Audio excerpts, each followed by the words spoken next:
पीछे टर्म पे आपका डिस्कस किया था, मुझे लग रहा है ये English textile in European markets, ये हो गया। स्पिनिंग जेनी वगैरह बता दिया था, सब कुछ पूरा पैराग्राफ हो गया था।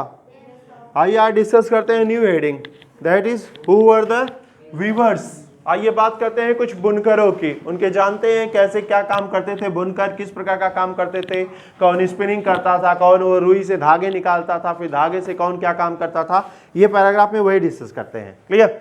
The first line is weavers often belong to community that is specialized in weaving। ये क्या है? वीवर्स भी एक प्रकार की कम्युनिटी थी और ये वो कम्युनिटी थी जो बुनकरी में सबसे स्पेशलिस्ट थे, मतलब अच्छी खासी वो बुनकरी करते थे। Their skills were passed one from one generation to the next। और ये क्या है? जनरेशन बाय जनरेशन मिलता था, यानी मैं कोई बुनकर कोई काम कर रहा है तो उसके आने वाले जनरेशन यानी उसका बेटा भी वही बुनकरी वाला काम करेगा, ये वन बाय वन चला आ रहा है। क्लियर?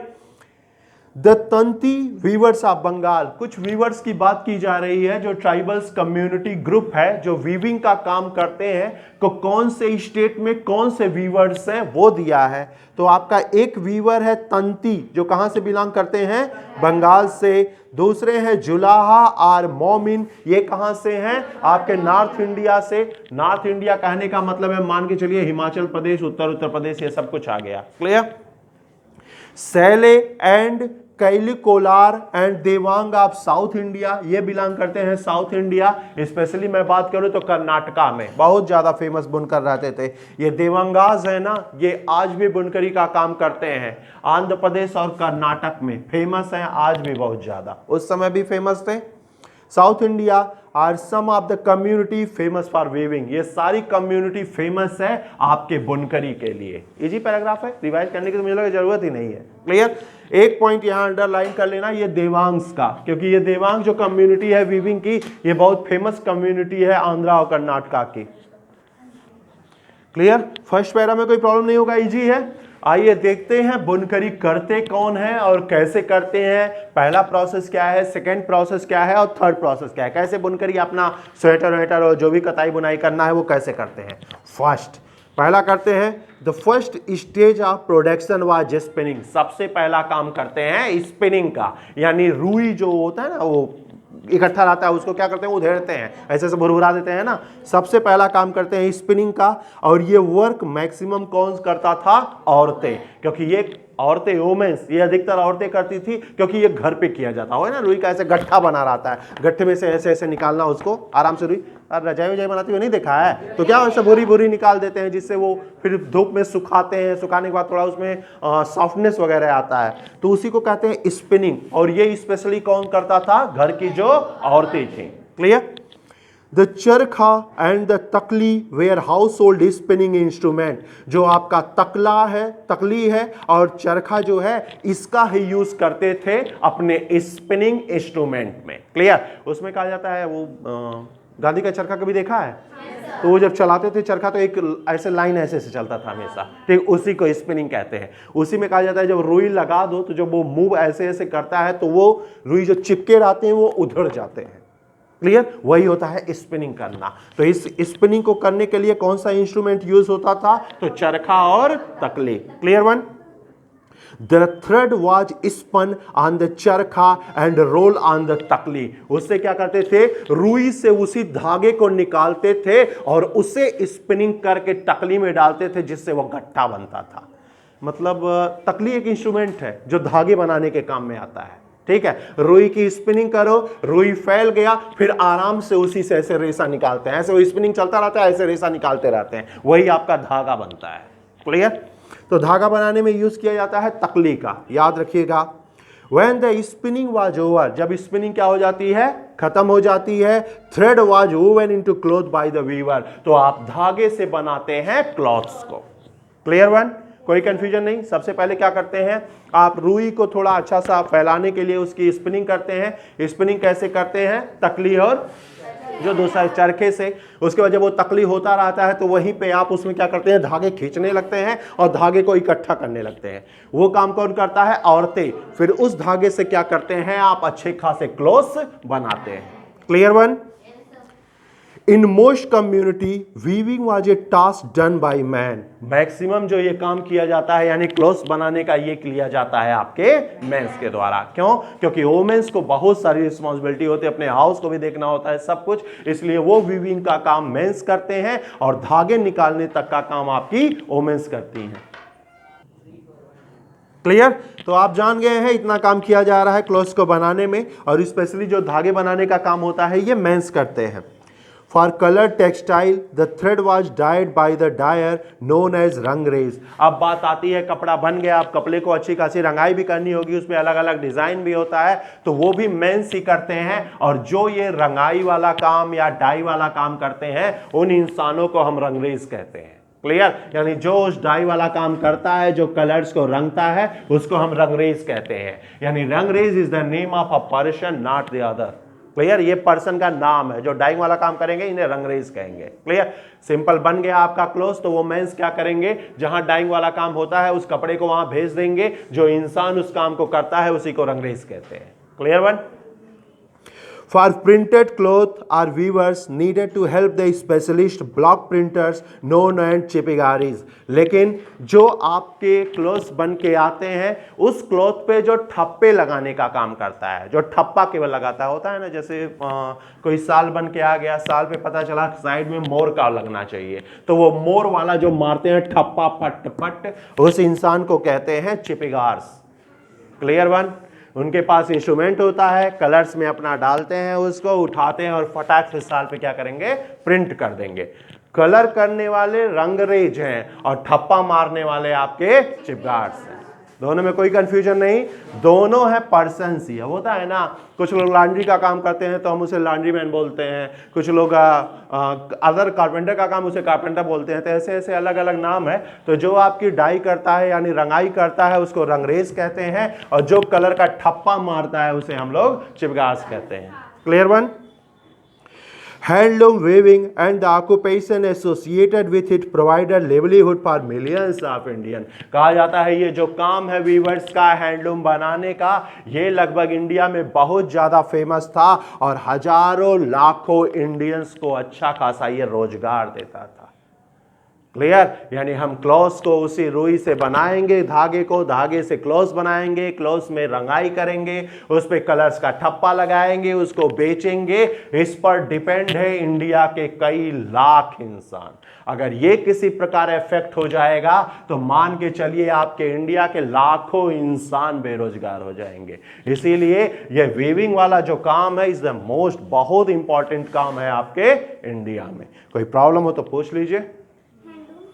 हैंडलूम वही जो कताई बुनाई करते हैं काम, हाथ से बनाए गए जो होते हैं।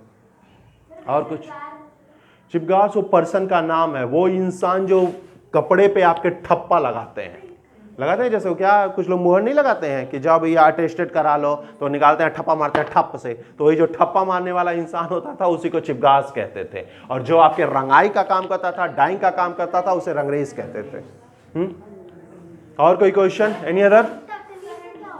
तकली इंस्ट्रूमेंट है, धागे बनाए जाते हैं, पिटता है, ऐसे ऐसे पिटता है तो जो गर्दे वर्दे होते हैं रुई के, होते हैं ना रेसे, वो निकल जाते हैं और वही यूज में आते हैं जिससे आप धागे आराम से बना सके। पीटता है ऐसे टकलाओ से, साफ करता है, मतलब स्पिनिंग करता है, वो तो तकली काम करता है। और ये दूसरा वाला चरखा वो काम करता है स्पिनिंग का, ये पीट कर उसे साफ करता है। और कुछ? अरे कभी कभी यहाँ तारामंडल वाले रोड पे जाओ तो यही रोड के किनारे ये हनुमान मंदिर है ना, उसी रोड के किनारे सब करते हैं, तो जब वो चलाते हैं चरखा तो की आवाज़ आता है, गर्दे वर्दे उड़ते हैं और प्योर जो थ्रेड आते हैं वो बाहर आने लगते हैं। बहुत अच्छा यूजफुल होता है। कहते हैं जो रेडीमेड मिलता है उससे कहीं ज़्यादा बेहतर होता है ये।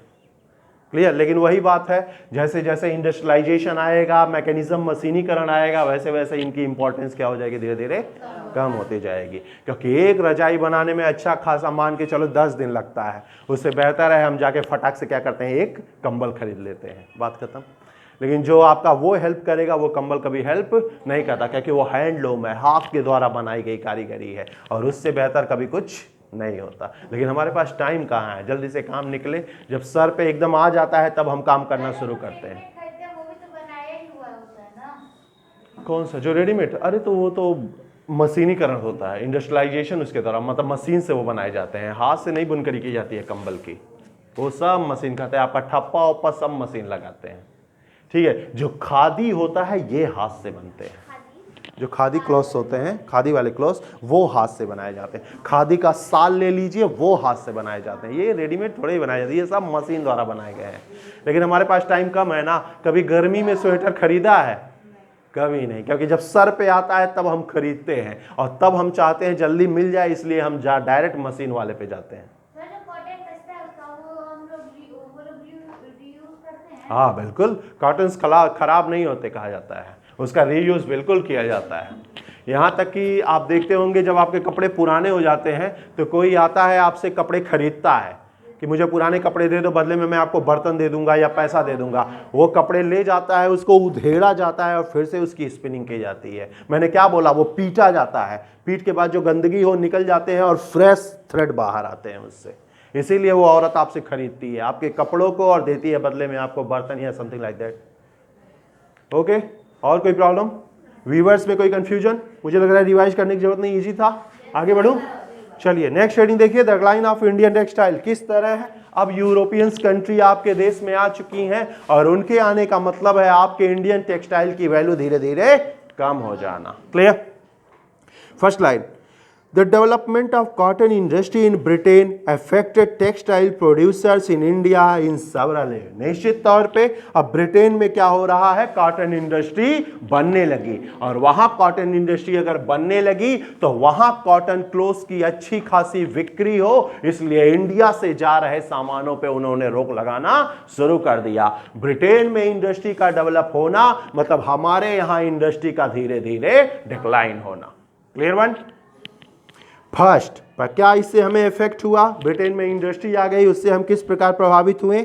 Indian textile now had to compete with British textile in the European and American market. अब हमारे क्लोथ्स को एक कंपटीटर मिल गया, चाहे वो यूरोपियंस मार्केट की बात करूं या अमेरिकन मार्केट की, दोनों जगह हमारा कंपटीटर मिल गया। अभी तक कुछ नहीं, अभी तक अपना राज था, जैसे मन करे वैसे जीते थे, वैसे बेचते खाते थे, लेकिन अब हमारा कंपटीटर आ गया, और कंपटीटर अगर आ गया तो हमें सोचना पड़ेगा। क्लियर? हमारे भी सामान बनते हैं, चाइना के भी आए सामान बनते हैं, लेकिन हम लोग की आदत है, हम लोग क्या करते हैं, हमेशा वो चाउमीन और मोमोज ही खाने पे ध्यान देते हैं। कभी इंडियंस कुछ बने तो उसको खाते नहीं है, क्योंकि वो सस्ता है, 10 रुपया में 8 टू तोड़ो बैठ के, और यहाँ पता चला 50 रुपए का एक मिलेगा, तो हम शॉर्टकट में निपटा लेते हैं। तो यही कारण है कि चाइनाज के सामानों को हर एक देश खरीदता है और हमारे सामानों को नहीं। यही हुआ, हमने मेहनत करके आराम से बुनकरी बनाई, सब कुछ मेहनत किया, भाई तो मेहनत कर रहा हूं तो पैसा भी तो लूंगा, तो मैं क्या किया, 50 रुपया अपना रेट कर दिया। ब्रिटेन ने क्या किया, इंडस्ट्री डेवलप हो चुकी है, वहां सब मशीन द्वारा बनेगा, तो वो 50 रुपए में नहीं, वो 10 ही रुपए में बेचेगा। तो इस तरह हमारा कंपटीटर आ गया जो कम पैसे में सामान को बेचता है और हम ज्यादा पैसे में, तो इस तरह हमारे सामान की जो वैल्यू है वो धीरे धीरे कम हो गई। Clear one? तो पहला इफेक्ट ये पड़ा कि अभी तक अपना राज था पूरे यूरोपियंस अमेरिकन मार्केट में, लेकिन अब अपना राज नहीं, क्योंकि हमें एक कंपटीटर मिल चुका है। Clear one?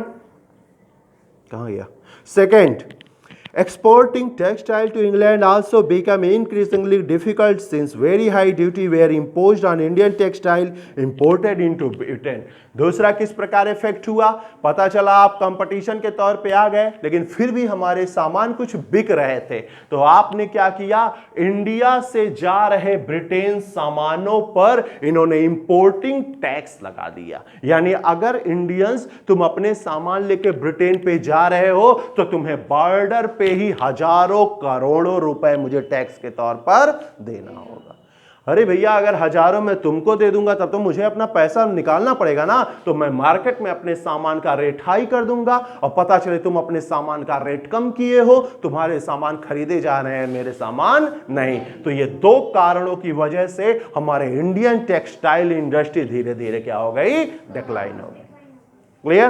तो what is the two reason for Indian textile are decline? उसके दो रीजन यही है, पहला हमें कंपटीटर मिल गया, और दूसरा हमारे सामानों को बाहर एक्सपोर्ट करने से पहले बॉर्डर पे हमें अच्छा खासा टैक्स वसूला जाने। क्लियर? कोई confusion? First para clear? Revise करने की जरूरत नहीं है, इजी ही है। आते हैं second para. By the beginning of 19th century के स्टार्टिंग में, यानी 1800 से लेकर 1825 तक की बात की जा रही है। English made cotton textiles successfully ousted Indian goods from there traditional market in Africa. English जो अंग्रेजों द्वारा बनाए गए टेक्सटाइल थे, इन्होंने क्या किया, आपके इंडिया के क्लोथ्स पे ही छपाई करनी शुरू कर दी। मतलब इंडिया के क्लोथ्स मंगाया सादा और उस पे अपनी कारीगरी करनी शुरू कर दी, और वो कारीगरी करके उन सामानों को अफ्रीका भेजने लगे, जो हमारा सबसे बड़ा मार्केट था। पीछे बताया तो हूं कि सादा वो कपड़े मंगाते थे, उस पर अपनी रंगाई करते थे और उसको भेज देते थे। भाई तो तुम मशीन द्वारा रंगाई कर रहे हो तो तुम्हारा रेट कम होगा, मैं हाथ से कर रहा हूं तो मेरा रेट ज्यादा होगा। यूरोपियंस अमेरिकन मार्केट हमसे छीना तो छीना, साथ ही सबसे बड़ा मार्केट मेरा अफ्रीका, वो भी इन्होंने हमसे छीन लिया हमारे ही क्लोथ्स के द्वारा। सब ऊपर से गया, ठीक है। मतलब हमारे ही कपड़े तुमने मंगाया, अपनी तरह से उन्हें रंगा और अफ्रीका में भेजा, और अफ्रीका में हमारे ही सामानों की वैल्यू धीरे धीरे कम हो गई, यानी हमारे ही सामान से हमको ही नुकसान पहुंचाया। वही कहने का मतलब है 19th सेंचुरी के स्टार्टिंग में इंग्लिश मैन ने कॉटन टेक्सटाइल उनकी बनाई गई आउटस्टेड इंडियन गुड्स, इंडियन के सामानों को मंगाकर for traditional market in Africa, जो जन्मजात हमारा मार्केट था, इसमें उन्होंने एंट्री कर लिया। सब ऊपर से गया, समझ गए? अरे वाह, बड़े होशियार हो।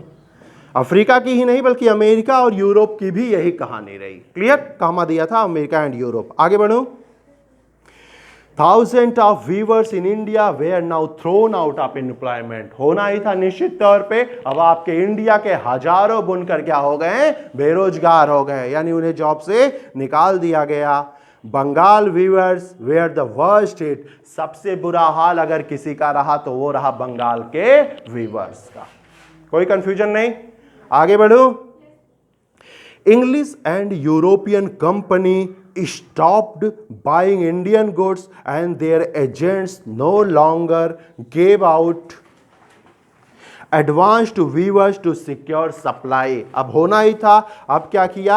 इंग्लिश और यूरोपियन कंपनी ने इंडियन गुड्स को खरीदना बंद कर दिया। साथ ही जो एजेंट थे, जो एजेंट आपके इंडिया से सामान को खरीदते थे, ब्रिटेन में ले जाके ब्रिटिश कंपनी को बेचते थे, अब उन्होंने क्या किया? जो आपको एडवांस पैसा देते थे, उस एडवांस पैसे को देना बंद कर दिया। क्लियर? अब सीधे ब्रिटिश कंपनी आपके इंडिया में सामान आके नहीं ना खरीदेगी, वो क्या करेगी? एक मीडिएटर रखेगी। वो मीडिएटर जो मेरी भी बात को समझेगा और इंडियंस की बात को भी समझेगा। वो आके बोलता था ऐसा है, तुम यहां 3 रुपए में बेचते हो, ब्रिटिश को 5 रुपए में बेच दो, 2 रुपए का और फायदा। तो वो क्या करता था? मीडिएटर को दे देता था, मीडिएटर ले जाके इंग्लिशमैन को दे देता था। क्लियर? उसने कहा मीडिएटर जी, मेरे पास इतना पैसा ही नहीं है कि मैं इतना ऑर्डर बना सकूं। तो इसने कहा कोई बात नहीं, इंग्लिश कंपनी तुम्हें उतना पैसा देगी। तो वो क्या करता था? इंग्लिश कंपनी से पैसा लेता था और व्यूअर्स को दे देता था, लो भैया आप तुम बनाओ। तो जो मीडिएटर था, अब उसने एडवांस पैसा भी देना बंद कर दिया, साथ ही ब्रिटिश कंपनी ने उनके गुड्स को खरीदना भी। अब क्लियर हो गया? कोई कंफ्यूजन नहीं? ठीक है। Distressed weavers wrote petition to the government to help them. बात वही आ गई। अब वीवर्स ने क्या किया? प्रार्थना पत्र लिखना शुरू कर दिया गवर्नमेंट को, गवर्नमेंट हमारा हेल्प करिए, क्योंकि हमारे हजारों लाखों लोग अब बेरोजगार हो चुके हैं। कोई समस्या? ये पैरा थोड़ा टफ था, इसीलिए इसे रिवाइज करना पड़ेगा। कोई समस्या किसी को? कोई वर्ड प्रॉब्लम? रिवाइज करिएगा थोड़ा। पेटिशन मीन्स दया याचिका होता है ना, पेटिशन डालना होता है। नहीं, दया याचिका कहते हैं कि मतलब हेल्प करना एक तरह। हाँ, प्रार्थना पत्र ही समझ लो, हेल्प करना। क्लियर है? अनुभवी जी थोड़ा सुनाइएगा by the beginning of 19th century से। बस यही वाला पैरा। ऊपर वाले पैरे में कोई प्रॉब्लम नहीं? रिवाइज करने की जरूरत नहीं ना है? कोई प्रॉब्लम नहीं ना? चलिए।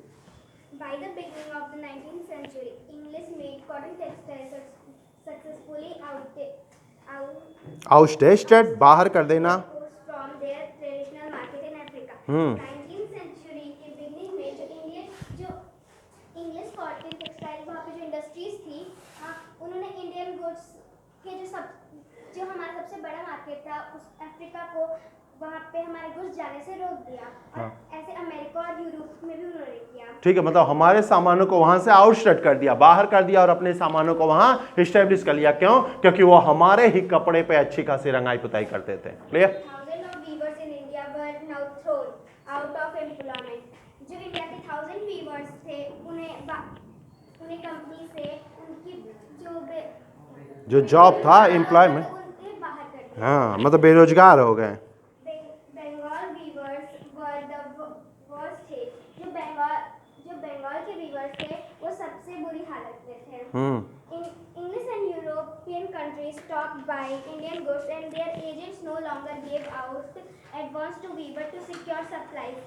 जो इंग्लिश और यूरोपियन जो कंट्रीज थे उन्होंने इंडियन गुड्स को खरीदना बंद कर दिया और जो एजेंट्स होते थे, जो मीडिएटर्स होते थे, वो भी अब वहाँ पे यूरोप में उसकी इंडियन गुड्स की सप्लाई नहीं करते थे।